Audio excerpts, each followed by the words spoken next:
নিশ্চয়ই আপনারা অবগত আছেন, ভারতবর্ষের একজন মহান ব্যক্তিত্ব, মা ভারতীর সুপুত্র,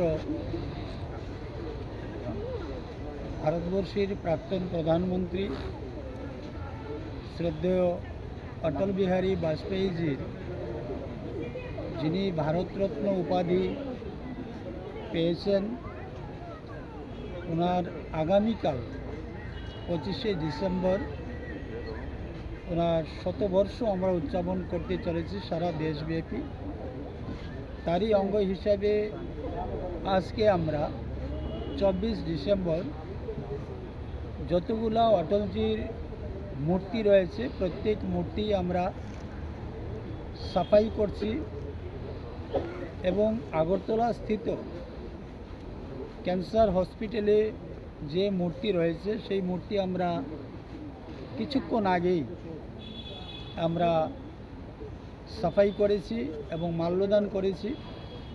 আমার সঙ্গে উপস্থিত রয়েছেন ভারতীয় জনতা পার্টি ত্রিপুরা প্রদেশ কমিটির মাননীয় সহসভানেত্রী শ্রীমতী পাপিয়া দত্ত মহোদয়া, আমাদের অন্যান্য নেতৃত্ববৃন্দ, এখানকার স্থানীয় যারা কর্মকর্তা।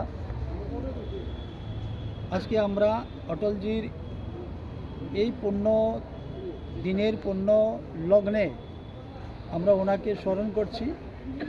ক্রমান্বয়ে আমাদের আগামীকাল থেকে 31 ডিসেম্বর পর্যন্ত বিভিন্ন ধরনের কর্মসূচি রয়েছে। আমরা সারা দেশের সঙ্গে আমাদের রাজ্য সেই কর্মসূচিগুলো আমরা পালন করব। তো আজকে থেকে আমাদের এই কর্মসূচি তার শুভারম্ভ হয়েছে। আজ সন্ধ্যায় ভারতীয় জনতা পার্টির প্রতিটি কার্যালয়ে আমরা প্রদীপ প্রজ্বলন করব, দীপ জ্বালাবো 24 ডিসেম্বর এবং আগামীকাল সকাল থেকেই আমাদের অন্যান্য কর্মসূচি শুরু হবে। নিশ্চিতভাবে আপনারাও সেই কর্মসূচির সূচনা পাবেন।